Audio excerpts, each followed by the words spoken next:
Le downwind, pour moi, ça a commencé il y a environ 12-13 ans. À l'époque, je faisais du sup race sous toutes ses formes, de la beach race, du flat water. Et quand le downwind est arrivé, c'est rapidement devenu notre discipline favorite avec les potes avec qui je pratiquais le sup race, Thomas, Adrien, mon petit frère Marius. On a découvert cette sensation de surfer au large sur la houle formée par le vent. Et c'était quelque chose de vraiment unique et on a tout de suite compris que ça allait devenir une nouvelle passion. En 2016-2017, il y a eu l'arrivée du subfoil. On a commencé directement avec mon frère Marius et une fois de plus, ça a révolutionné notre pratique du downwind parce qu'on allait plus vite en forçant moins par rapport au sup race et donc ça a forcément ouvert notre capacité à faire des longues distances en downwind. Il y a 2 ans, j'ai commencé à travailler sur les ferries transmanche, donc à faire les traversées entre la France et l'Angleterre. Et très vite, je me suis rendu compte qu'on avait des super conditions de downwind en plein océan. Et j'ai tout de suite envisagé cette traversée. Donc il a fallu que ça mûrisse un petit peu, que j'analyse les différents types de météo, les courants qu'il y avait en Manche qui sont très importants, le trafic également maritime qui est à prendre en compte parce qu'il peut être dangereux. Et il a fallu 2 ans pour que la météo soit avec nous et que toutes les planètes s'alignent pour qu'on puisse enfin se lancer.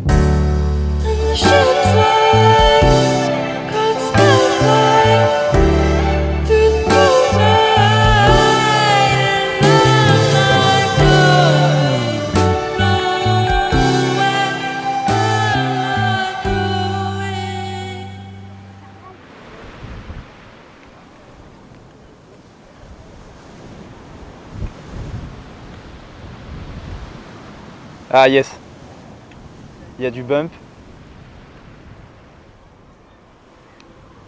Non, ça le fait grave. Donc la veille du départ, on est parti dans le nord avec ma copine et Kylian qui m'ont accompagné en voiture car j'avais une seule appréhension, c'est que je connaissais pas du tout les conditions de downwind sur la partie du nord de la France. Je les connaissais très bien sur la partie normande, donc la deuxième moitié du downwind. Par contre, je savais pas exactement à quoi m'attendre là-haut.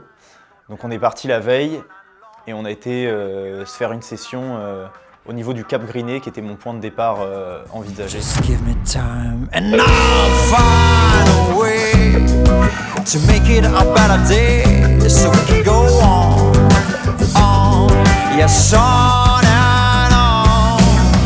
And if you tell me to, should I go? And if you tell me to please, you know I want you so. Always willing to do, just don't tell me to leave.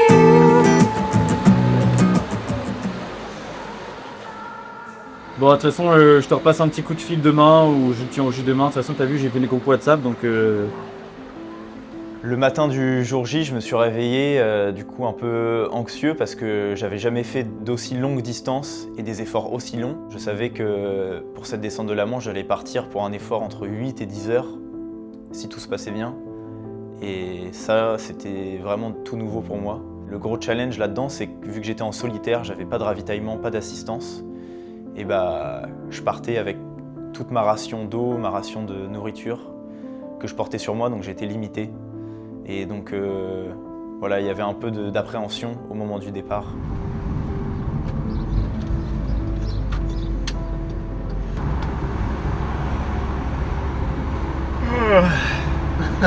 Super. En pleine forme. Au début, on avait visé un point de départ au vent du Cap Griné. Et en arrivant, en fait, on s'est rendu compte que le plan d'eau était hyper mouvementé. Il y avait un passage de pointe qui avait l'air assez touchy, surtout que le courant était très fort à ce moment-là de la journée. J'ai peur qu'en fait, à la pointe du cap, là, il y a un courant de taré. Ah ouais? Tu t'emmènes vers... Qui me pousse face au vent, quoi. Donc si je vole, je vais voler. Mais bon, ça risque d'être le gros chantier, quoi, le plan d'eau.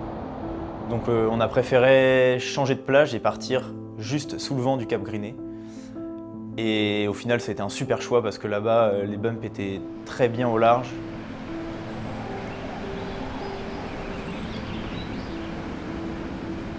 Le Le soleil s'était dégagé entre deux et donc voilà, on est parti dans des conditions idéales et ça m'a mis en confiance pour la suite de la traversée.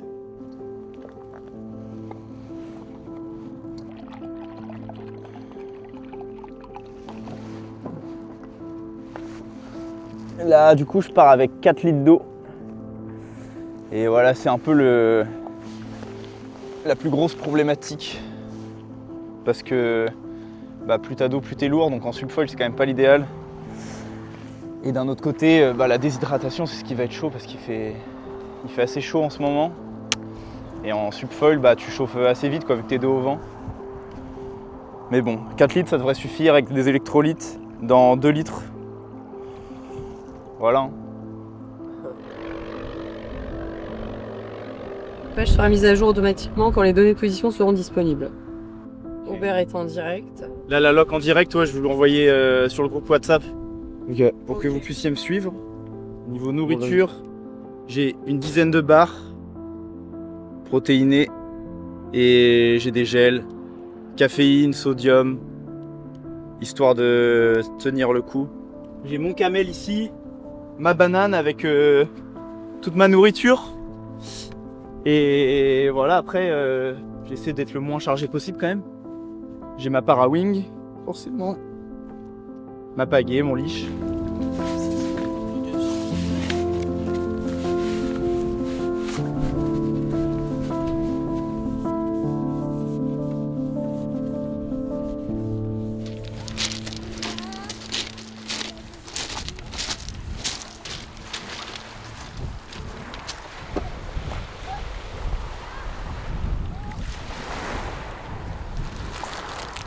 Elle est remplie un max ta banane.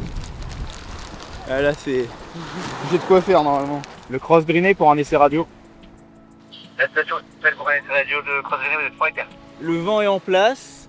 Il y a des bumps au large, ça moutonne bien. Moi, ça va, hein, j'ai hâte de commencer là. J'ai les jambes un peu lourdes, mais je pense que dès que je serai parti, ça va aller un peu mieux. Et voilà, hein, tout est réuni pour que ça se passe bien. L'essai radio, c'est bon, la position est partagée. Il n'y a plus qu'à.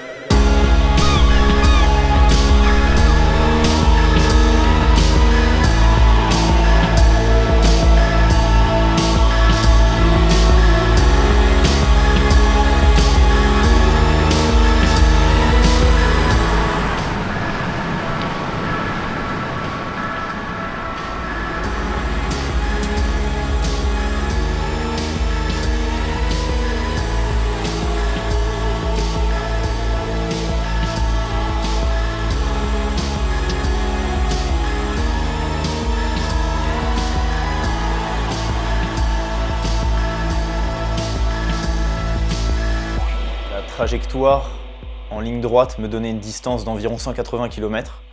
Mais voilà, en downwind, on fait toujours des lacets pour aller chercher les bumps à droite, à gauche. Et je savais que ça allait faire environ 200-220 km à l'arrivée. J'ai fait une première chute au bout de 5 km à cause d'une erreur d'attention.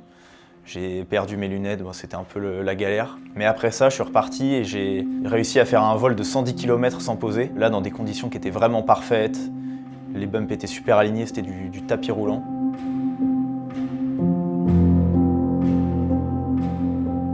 Au bout de 110 km, 120 km, j'ai commencé à voir, donc je voyais plus la côte à ce moment-là, j'étais très éloigné, mais vu que les conditions étaient vraiment parfaites, j'étais pas inquiet par rapport à ça parce que je savais que je fonçais sur mon point d'arrivée. J'avais prévu de rejoindre la côte au niveau de Fécamp. Et à un moment, j'ai commencé à voir comme des silhouettes de bâtiments sur la ligne d'horizon. Donc j'ai vite vu qu'il y avait des cargos entre moi et la côte qui étaient très loin, donc à ce moment-là je me suis rendu compte que je m'étais quand même bien éloigné. Et sur ma droite il y avait vraiment plein de silhouettes, donc je me suis demandé si je m'étais pas un peu trop rapproché du DST, l'endroit où tous les bateaux de commerce transitent pour aller vers l'Europe du Nord ou pour aller vers l'Atlantique. Donc ça a été un petit coup de stress et finalement en fait c'était un parc éolien. Et donc du coup voilà, je me suis écarté de ce parc éolien tout en évitant les cargos qui arrivaient. À cause de ce petit changement de trajectoire dû au parc éolien et au cargo, je me suis beaucoup rapproché de la côte, vers Dieppe, Et là-bas, la houle était complètement onshore, donc elle me rapprochait vers la plage, le vent également. Donc ça a été une partie super physique, jusque Fécamp, donc environ 30-40 km. Une fois arrivé à Fécamp, j'étais hyper soulagé parce que je savais que je connaissais la route par cœur. Et voilà, en plus j'étais occupé par le paysage qui défilait, à voir tous mes home spots, mes spots que j'aime défiler, voilà, Fécamp, Yport, Vaucotte, Étretat, Antifer.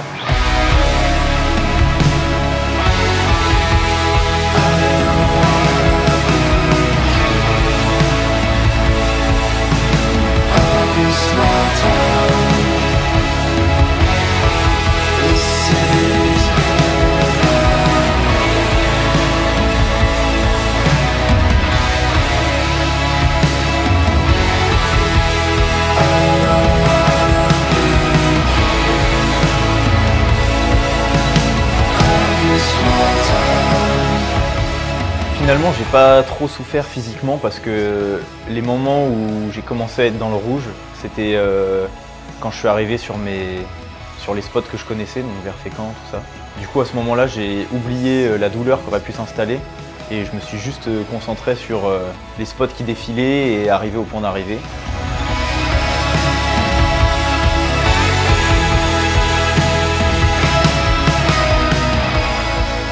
Après avoir passé Antifer, retrouvé Kylian, papa et Stan sur le bateau, j'ai vu le cap de la Hève et donc mon point d'arrivée. Donc là, je me suis juste régalé jusqu'à la fin.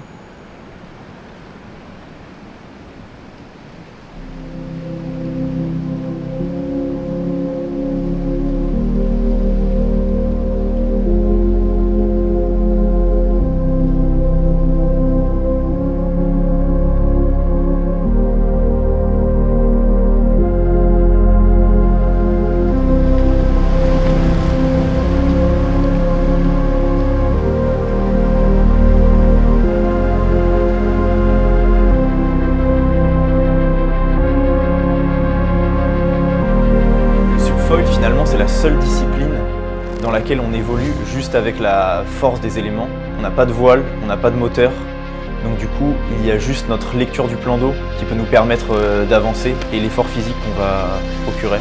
Mais c'est ça qui est super intéressant dans cette discipline et qui demande beaucoup d'expérience et de temps passé sur l'eau.